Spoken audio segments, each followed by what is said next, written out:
Thank you very much, Ms. Nirmala Sitharaman.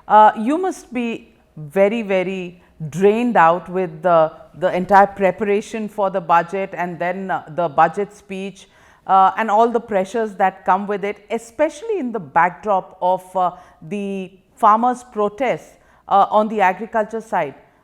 Were you under pressure, Ms. Nirmala Sitharaman, when you were preparing this budget, especially in the last 2 or 3 days since the 26th of January? In a way, through the Atmanirbhar Bharat announcements, we have kept the budget-like announcements through the lockdown, post-lockdown and so on. So, this was only a part of that series, but certainly this budget had to meet up with a lot of expectation because it speaks about the next 12 months.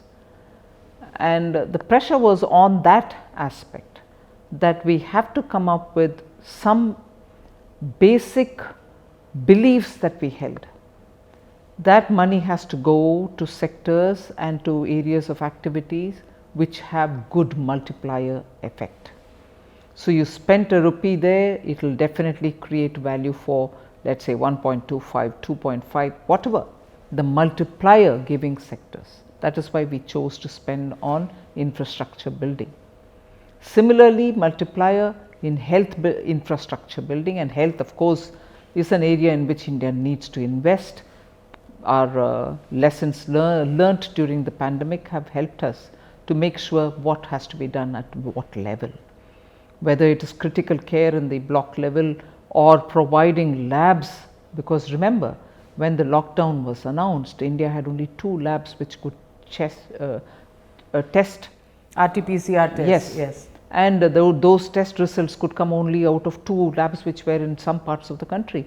Today we have built the capacities, now we want to further strengthen. So, health infrastructure, and the third is agri infrastructure. So, infrastructure per se was the area which we recognized for quality investment, quality expenditure, which immediately has the potential of giving jobs to people who want it, although the project when it runs, it may run to 2 years, 3 years for completion. So, that had everything in it to show on immediate generation of employment, asset creation and long term sustainable way in which capital expenditure can be carried out.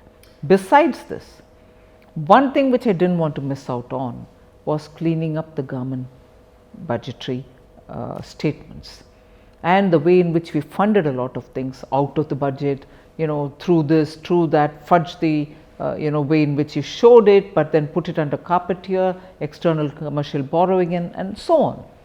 So, I said, look, let us have from June 2019, I have taken that position. At that time it was clearing up for IGST, which I could not do in June, but I did it in July, but I did it in February 2020.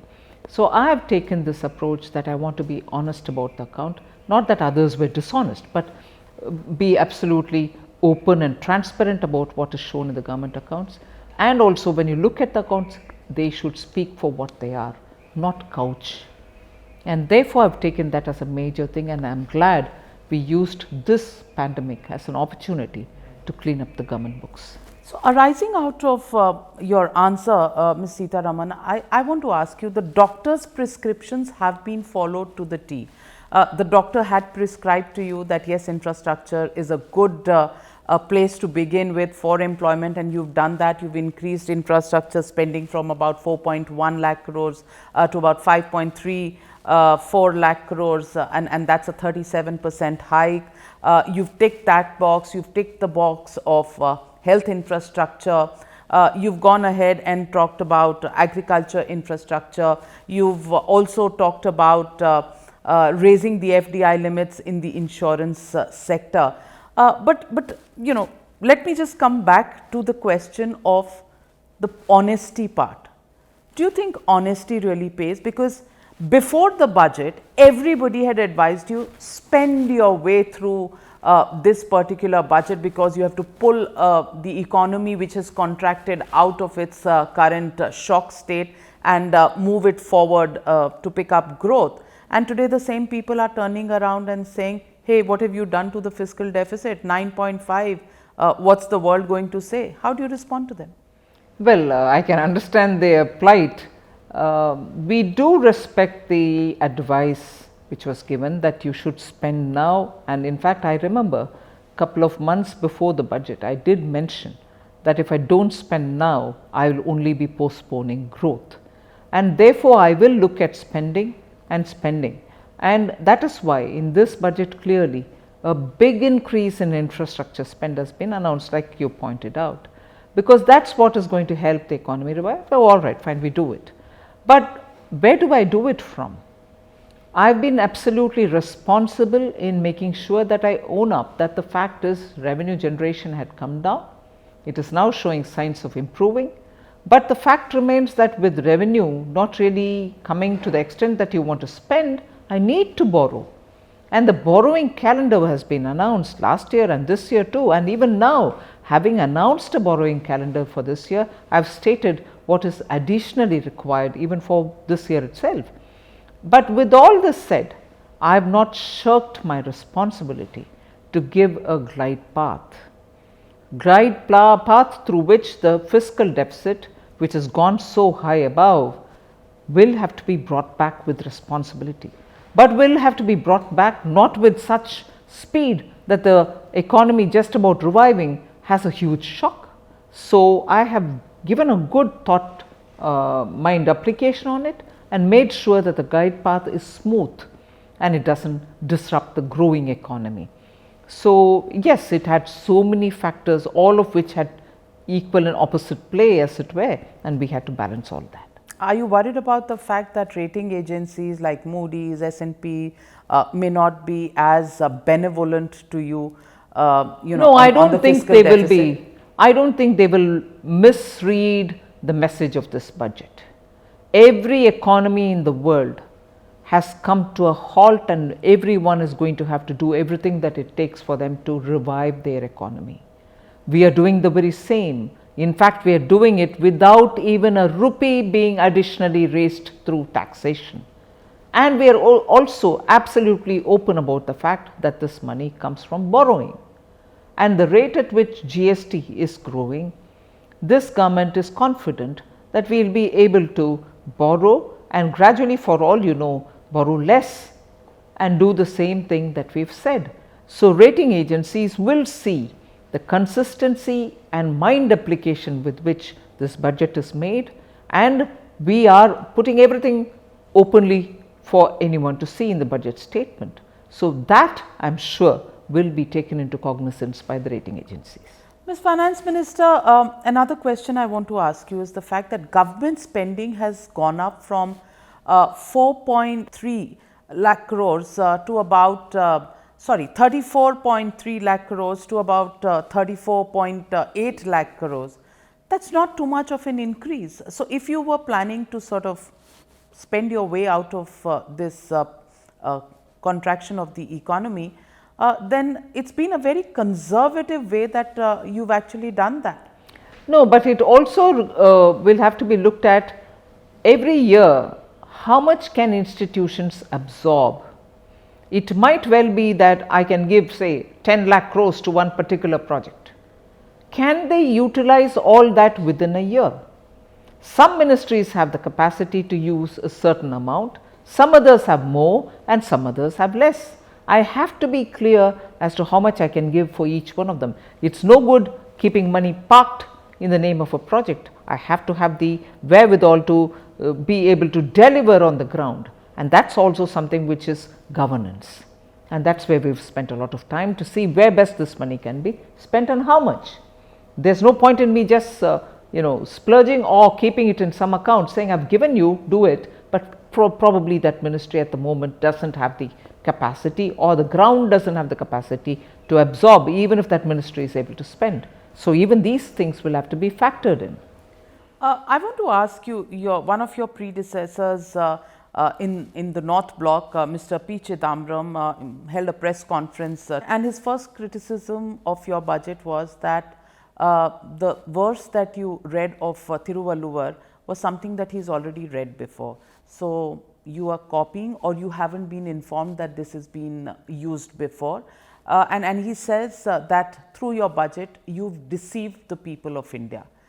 And he's read out many of the areas where you've deceived, because he says you've announced big figures for health, 2.23 lakh crores for health, but actually this is including the Finance Commission's outlay of 50,000 crore and the 35,000 crores of the vaccination, just to make it look good, because 94,000 crore was the outlay last year, so you've raised it to 2.23, but a lot of fudging of numbers. How do you respond to him? Well, it's amazing, first of all, that something which is quoted by a finance minister earlier cannot be re-quoted. It's one thing to quote and follow it, and it's another to quote and leave it there. So, I am not worried about that criticism, and Thiruvalluvar is no one person's property. Any number of times going back to Thiruvalluvar will only help people governing the country. So, I am quite happy to go on even repeating some of Thiruvalluvar's quote, even if it was earlier quoted by some other finance minister. Just shows how great Thiruvalluvar is and how relevant he is even to today's economy. So, that said, criticism by an opposition party is well taken on board. I am not worried about that. So, that does not really upset me. I think the budget has given everything that it has to say. It is for them to see if it is getting executed as a responsible opposition. He also says that despite the fact that you call the farmers the Annadata, and you are trying to woo the farmers after the over 2 months of standoff in the farmers' protests, yet your outlays for agriculture and allied activities has gone down from 1.54 lakh crores to about 1.48 lakh crores, and so has your PM Kisan Samman Yojana or Samman Nidhi outlay gone down from 75,000 crore to 65,000 crore. So, he says you have actually PM Samman Nidhi yes, is an amount given to the farmers through direct benefit transfer, and more than 9 crore farmers get it in their accounts. Earlier it was about 8 crore, now the number's gone up, and the 6,000 is what is given through installments within a year. If 8 crore farmers has grown to 9 crores, outlays come down. But that is what the numbers he is quoted, 75,000 to 65,000 crores. You are saying there is a fallacy there? I don't know, I will pick up the numbers and show it to him. Only recently the second installment was also given, but that is all right. Today I think they are searching for points with which they can pull me up. I think they should spend some more time studying the budget which has been just presented today. Other than their quick reaction, I would also want them, they are welcome to have quick reaction, but I also want them to go through the budget in much more detail and then comment. Ms. Sitharaman, you have announced a disinvestment target which, though below the budget estimates of last year, is being seen as extremely optimistic, given the fact that you want to raise about 1.75 lakh crores out of the disinvestment. Do you find it surprising that Mr. Rahul Gandhi actually comes out and says that आपने लोगों के हाथ में तो कुछ दिया नहीं पैसा, लेकिन आपने देश को बेचने का विचार कर लिया है to the same crony capitalists who he reminds you of every day? To whom he invited and gave the Virinjam port in Kerala when his government was ruling in Kerala. He invited, the Congress party invited who he calls a crony capital, I am not taking anybody's name, and gave the construction of Virinjam port to them on invitation. We have not invited anybody. So, either he is being ill advised, or it just does not register, and he repeats the same thing over and over and again. I shall not be tired, I shall answer, but he will have to explain who was it who gave Virinjam port's construction and a Congress ruled Kerala to a who he calls a crony capital. a crony capitalist if it were, then please tell us. If you invite, it's fine. If we give it even as an open tender to any bidder who comes as per qualification, you will keep saying crony capitalism? I think he has a lot to explain. Ms. Sitharaman, the Congress party, the Aam Aadmi party, the Trinamool Congress party have all come out in opposition of the disinvestment process. Do you think we are going back to reinvent the wheel, because disinvestment is something that has been a program of various governments? Why do you think the opposition would once again go back to the rhetoric of, oh, the Modi government and Finance Minister Nirmala Sitharaman is selling away the family silver? It's very obvious that they are looking for issues on which they want to comment. If they are right, they are in the opposition, they can always comment it. But it clearly shows that ideologically they would like to keep India in those days when Indians were really living a life with minimum opportunities, with the economy not just growing, with an economy which could have had the potential to grow, with youngsters having the potential to do things. They kept us all in a very socialistic, comfort zone, where they thought the state is the one to do everything, run hotels, run aircrafts, run iron and steel industries, also run rails, also run the shipping companies and so on. And that only led us to be laggard. So, if they are comfortable with that, the youth of this country are not. We have to answer them. For how many generations are they going to sit and see inefficient companies getting money from the taxpayers' account? So, they should think about who they are talking and who they are addressing. Today's youth don't want it.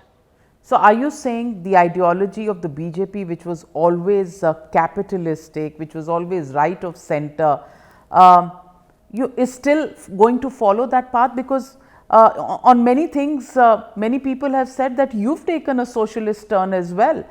You're doing exactly what India of 50s and 60s did. Your Lok Kalyan Yojana, your subsidies continuously on the rise, the fact that you have the Ayushman Bharat, now you have another Swasthya, Pradhan Mantri Swasthya Yojana coming up. Many people would accuse you of also being absolutely socialist. So, what's the difference between the Congress and the BJP? It's one thing to be able to provide basic amenities like medical facilities, proper roads, cooking gas, give them that which is absolute essential for them to live, and empower them to be able to be productive citizens of the country. It's quite different if you're wanting also the money to go in for every activity in which the government doesn't have a wherewithal to run or to manage. So, that's the difference, because we believe that people, if given opportunity and are empowered enough, will not look for entitlements. They will like to lead their lives the way they would like to lead it. They are fully capable of earning and managing their families. If we are giving them this picture, no, you're not capable, I'll give you a monthly dole, you be happy with it, that's not what the Indians want. They want to run their family, run their lives on their own. Of course, government should facilitate it. Ms. Sitharaman, many of the Congress leaders, many in the opposition have come out and said, starting from Ripun Bora of the Congress in Assam, or Karti Chidambaram in Tamil Nadu. Karti Chidambaram says it's the Jumla bus travelling from Kerala to Tamil Nadu to Bengal and to Assam. Ripun Bora says this is an election budget because you announced a few outlays for these poll bound states for infrastructure projects. Populist, poll bound states, predictable kind of announcement in a budget. Do you think you have to be wooing voters at the nth hour with these kind of projects, and is this the charge of the opposition? Does that hold against you? Two things here. Are we saying in a budget that the states which are going to election, even if they are in the midst of a corridor which runs from point A to point C, because there is an election somewhere in the middle, that section should not be announced. There are corridor works going on. The roads have to pass, the rail lines will have to pass, the bridges will have to be laid. So, please exclude these states. India has one or the other election every day, every year. Every quarter you have somewhere some panchayat poll, some urban bodies election or some state assembly elections. Are we expected to exclude? One. Second, these are not populist projects. These are roads, these are ports, these are corridors. These are permanent infrastructure which are getting built, which will generate employment, which will give a lot of opportunity for businesses to thrive. Are they against these? Are they saying that when states go for election, we shouldn't be announcing anything? I am not distributing free television, am I? So politics, is something that always comes up in budgets. But let me ask you, since 1997, 24 years, we haven't seen a similar reaction coming in from the stock markets as we saw today. The market was 2,000 points up after you read out the budget. Do you think the market is the right indicator of how your budget has been taken and the opposition is just being a party pooper? I think market is also one of the important indicators of how budgets are being received. It need not be the only one, but it is certainly an important one. So, it is important for us to get a measure from all sections of society. But if markets have favored this budget and that is not to the liking of the opposition, I like to tell them to tell the market as to why they shouldn't be reacting the way they are reacting. So, welcome to comment. They should advise the markets. Mr. P. Chidambaram said they had put out some 10 pointers before the budget of things that you should have done. He says you failed on 1, 2, 3, 4, 6, 7, 8, 9, 10 and barely passed on point number 5. How do you respond to that kind of a report card? Is the teacher extremely strict, or is the teacher biased, or is the teacher not seeing what you are seeing? Well, the teacher chooses to comment, that is fine. I take it for that. But this is the battle of Tamil Nadu. It is a state where you grew up, it is a state where you went to school, and I believe you are going to be headed to your alma mater later this month on the 13th of February. Is this also about pure politics, because Mr. Chidambaram comes from the state of Tamil Nadu? I don't know if it is state of Tamil Nadu. Why would he want to restrict himself? After all, he has been a finance minister of this country.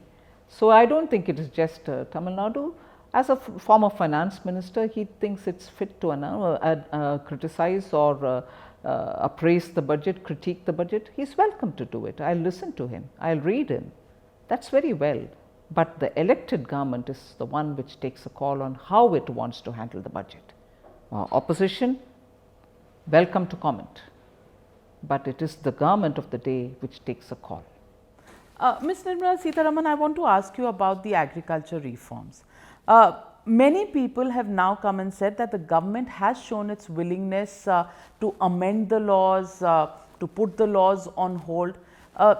A suggestion that is coming from many quarters is, why not make this something that is an option for states? States that want to implement it can implement it. States like Punjab and Haryana, if they feel they don't want to implement it, leave it to them. Why is the government hell-bent on making this a national law when agriculture is also a state subject? Agriculture is a state subject, no doubt about it. The aspects which we have touched of agriculture are those which pertain to interstate trade. Aspects which are between two states trading in agriculture are all central subjects. Even within agriculture, there are some components which are well within the centre's purview. And if I understand correct, hasn't Punjab already passed a law to say, no, we don't want this in Punjab? All right. But there is contract farming in Punjab. There But is contract farming in Punjab, in Haryana, in Gujarat, in Rajasthan existed much before these three came in, haven't they? Haven't they been contract farming even before? To some extent. At that time, they didn't have a problem. So, Ms. Sitharaman, has the communication of the government been the problem? Has the conviction of the government been the problem? Has the handling of the situation been the problem? Why has the government allowed these protests to fester for over 70 days now?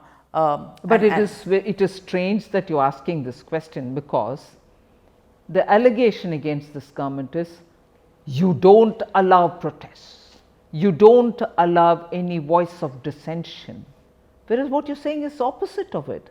We are allowing, and you're saying we are allowing it to fester, which means we are allowing it to please protest as long as we want. We have no hesitation. So, if you want to talk, we will willingly talk. It led to the scenes that this country saw on Republic Day. No, it is therefore very clearly a narrative which is completely false. There is no objection to dissension.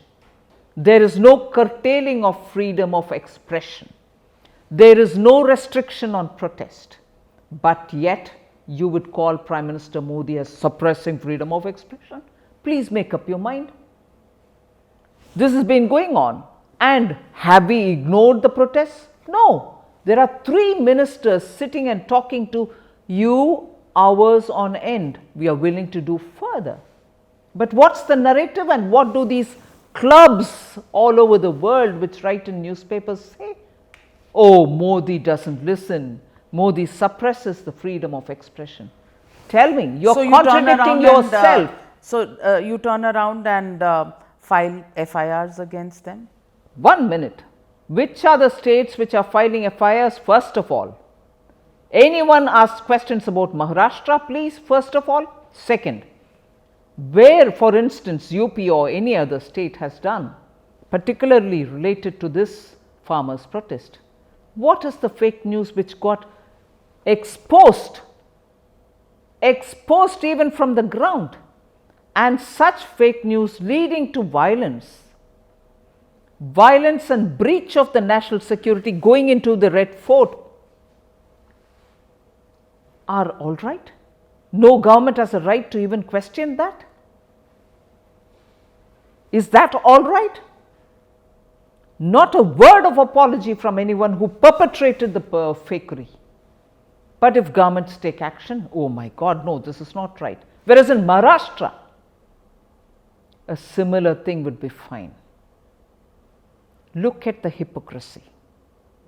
And look at the hypocrisy and readiness to accuse Prime Minister Modi when, in spite of people criticizing him, not one journalist, not one critic, not one stand-up comedian has been questioned by us. It happens in Congress states. No, but no, we'll take it as a sin of Modi, and we'll write all over the world. Washington Post, New York Times, all my mates who are together with me in some Cornell or anywhere else will all be writing. And the global outrage follows. India's federal system is conveniently being misused. States which have non-BJP governments do things which are never raked up. You've also spoken about the PPP models for ports, for airports. Do you think in one single year you're going to see many of these things fructifying? Do I say that I'll fund only for this year, damn be the project tomorrow? As a former finance minister, he generously offers one kind of an advice a couple of days ago and another kind of advice today. I would want you to please go through the budget and see if I have addressed his criticism or not.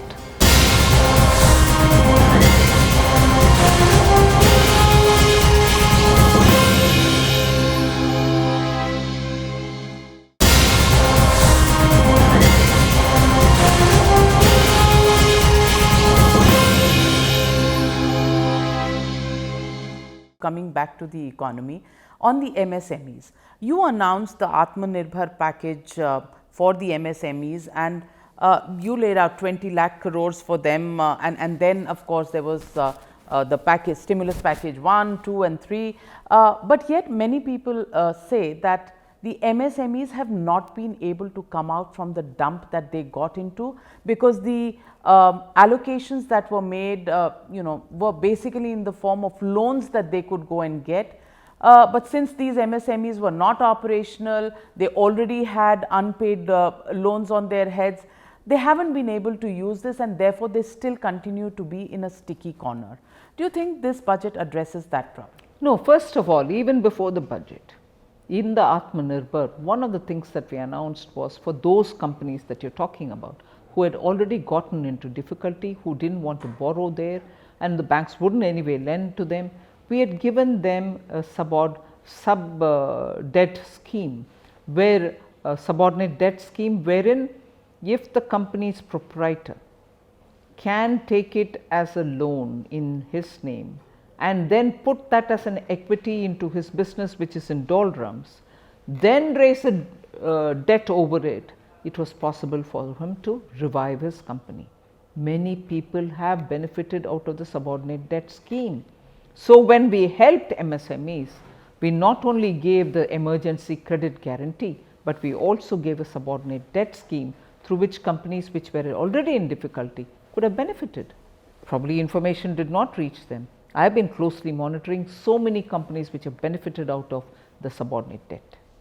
Let me also ask you the good scheme about something needed to be done about the bad loans, the NPAs on the bank's balance sheets, and now you have this so-called bad bank that will come up, and the asset reconstruction company, etc. But many people are saying that this is a good step. Hopefully, it will rev up the lending capacity of the public sector banks, but governance of banks, unless that becomes foolproof, we could in a few years land up there again. There's no doubt, and I agree with you. We are also working to make sure that the banks are run professionally.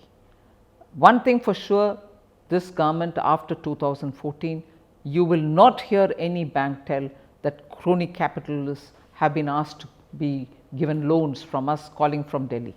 Not one bank would have received any such a call. We have not promoted phone banking.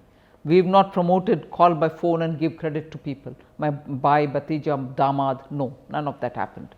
Now we are making sure that the banks slowly also have credit risk officers from outside, make sure that the banks function more efficiently and so on. You've also spoken about the PPP models for ports, for airports. Do you think in one single year you're going to see many of these things fructifying? Because again, going back to Mr. Chidambaram, he says that what you've announced in terms of outlays, in terms of schemes, are actually not for a year. Some of them run into 5 and 6 years. So the money will obviously, I will have to, if I'm funding infrastructure, and those infrastructure by the very nature of activity spread over a couple of years, do I say that I'll fund only for this year, damn be the project tomorrow, next year? I can't. I'll obviously say this project will roughly take that long to complete. I will fund it for all those years. This is approximately the cost today. Later on, if there's need more, I would put it in. It doesn't mean that I have to say I'll complete everything that I announce only this year. I will not talk about the point he makes is that the outlays, the expenditure, the infrastructure spend that is showing right now in the budget is actually not going to be spent, because these are spends that will be stretched over a 5-year or a 6-year period, which is why spending your way through this crisis may not happen, and that is the deception that he talks about. Well, it's not true at all, and I'm astonished as a former finance minister. He generously offers one kind of an advice a couple of days ago and another kind of advice today. Spending, if it's got to happen over a couple of years. Are you telling me that I can't spend this year, but I will be able to spend next year and the 3rd year and 4th year without having spent in the 1st year? If I don't spend in the 1st year, will the 2nd and the 3rd year happen at all? I mean, it's all right. You want to go about talking in a very roundabout fashion to create an impression that there's nothing here, please feel free to do it. I have no problem. But if you're going to have to take that as a question, I would want you to please go through the budget and see if I have addressed his criticism or not. Nirmala Sitharaman, also the agri-infra cess. He says that's a fraud because the cess is never shared with states. It's not. Did I say it is shared? Of course, it's not shared So with the he states. says that you haven't shared with states and therefore this is not respect for the federal system, number one. And number two, he says that you've put a burden on the common man and on farmers. Absolutely not. And that's where I repeat. Please go read everything which has been given in the budget I know before you understand Petroleum it. Minister has clarified, but Mr. Chidambaram. I'll go item by item to say, for example, Navika, where let us say gold, for instance, the basic custom duty was 12.5. You've reduced it to 7.5. I brought the basic customs duty down to 7.5, added the cess over it, but not added it up to 12.5, less than that. And therefore, this amount of cess going directly for funding agricultural infra, and that does not deny the states. It may not go through the devolution. Cess is purely central government's revenue. It is not shared with the states. There is no secret about it. Former finance minister is not saying something different. I understand, you understand, cesses are not shared. But in our scheme of things, we have said that the agricultural infrastructure will also have to go to the states. The funds will have to go to the states for them to create those infrastructure for agriculture. The one thing that you can say about this is I've carved out something without ultimately burdening the consumer. In the case of gold, he pays not 12.5, lesser than that, with the basic customs duty and the new cess put on it, he still pays far lesser than 12.5. I have not taken anything from the taxpaying or the importer, but this call out is purely because I want to be sure I have that amount for purely agricultural infrastructure. I alone cannot build it. The money will be shared with the states also. So, there is no secret.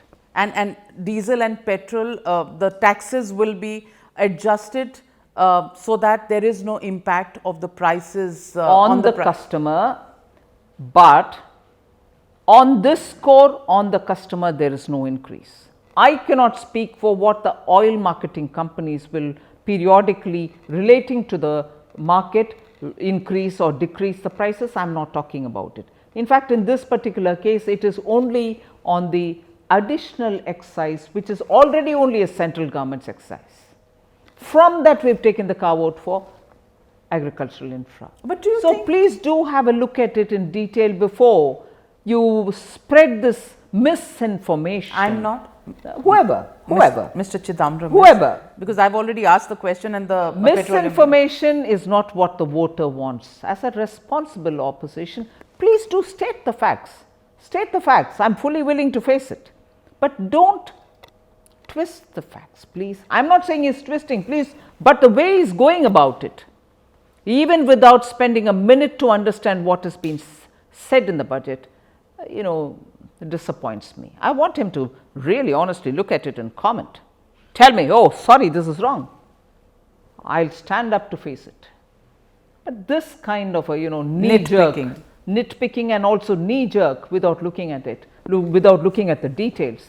I'm sorry, the consumer or the importer is not additionally burdened at all. If anything, he's paying up slightly lesser than what he was paying as a BCD. Even without the cess, petrol and diesel prices are something that the Aam Aadmi is talking about. Some places close to 100 rupees.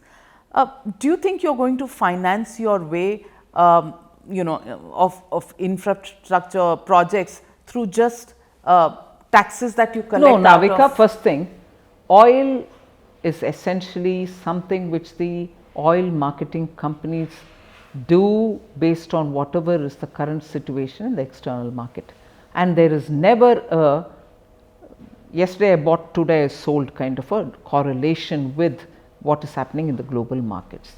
And the kind of crude we import are also slightly different from the crude about which we get to know well in the market is one thing. Second, the central excise which is collected is a fixed amount. Unlike the states which go on value, So, on the basic price, the states collect based on a percentage. So, every increase gives them additional revenue, whereas for us it is a fixed amount which keeps coming. Central does not do, rough data which I have been repeating today. Per litre, somewhere if you are collecting in the center 13 to 15 rupees, states collect more than 30 rupees. That is the kind of difference between what the center imposes and collects and what the states impose and collect. Ms. Finance Minister, there is one question that many people who are viewers of Times Now ask, that yours was a government that came to power because there was so much of a euphoria and support that came from the middle classes. Somewhere the middle classes seem to have been dropped from your Bahi Khata, which turned into a tab this time around. It was a tab this time, and you decided to go fully digital. Yes. And the Bahi Khata has been abandoned for now? Yes, because now it is a cover for a tablet that I was using today. So, it so happens that it also is in red color, but yeah, it is a tablet cover. Okay. So, why are the middle classes not getting your attention at all? But that is not right. That is not right. I can list several things that have been done for the middle class, and when you say the middle class, it is a wide spectrum of people. Somewhere where I benefit a middle class, they do not say that is a benefit for middle class. For instance, the honest taxpayer in the middle class has always been saying, look, I am paying my tax, but I still face certain uncertainties. Haven't I brought in faceless assessment? Haven't I reduced the time for keeping your books open? Anytime income tax can open, I have reduced it from 6 to 3 years. I have excluded almost all of them from opening up even for search and seizure cases. Isn't that benefiting middle class? Isn't it benefiting middle class when I say affordable housing? I have extended the date till next year to have the benefit tax concession. Haven't I extended that? Isn't that going to benefit middle class? Okay, you haven't touched the taxes, and that's… I have not touched anybody's tax. I have not done anyone's taxation increase. We live to expect and hope another day. No tax increase at all in this budget. Okay, and that's as good as we could have got in a COVID year. So, Ms. Nirmala Sitharaman, your third budget, how do you feel? How do you rate this budget compared to the earlier two budgets? Oh, I can't rate it because I have been actively in the making of it. So, it may not be right for me to… In terms of response, in terms of the satisfaction? I have not seen any response. I have been one after the other sitting with interviews. No. So, I do not even know what is happening in the market. But if there was Mark Dhad going outside, you would have got calls from your party saying that… I do not know, probably they are waiting to talk to me. I have not even touched my phone. Well, I can tell you that the criticism has been limited to some of these facile points, but personally for you, was this the toughest budget because it was… Yes, obviously, in a COVID year? Obviously, because it is in a very extraordinary year that you are preparing. Inputs have been coming from various quarters. Also, the way in which people have really reset their lives, the suffering that many small and in the remote areas people were facing are all not small things to ignore. And how you are going to be able to balance all that even as you are looking to push for growth, this is a serious thing. And also several people, I have been talking with a lot of people who have been former governors of Reserve Bank, reading up lots of finance ministers who have chosen to write. I have been honestly following every comment to make sure that I take something which I can do, not that advices were coming in, I can do everything. So, only some can be accommodated. So, I have gone through every such advice, and it has been a very trying time, not for me, in fact trying time for everybody in this country, not for me alone. Well, thank you very much, Ms. Nirmala Sitharaman. Let us wait and watch. Day one, the reactions from the markets and people have been good, Let's wait and watch how it unfolds in the weeks to come. But more power to you. Thank you. Finance Minister, woman Finance Minister, and giving a budget of the kind that you have. We do hope India's economy comes out of the hole that it's got itself into. Thank you very much.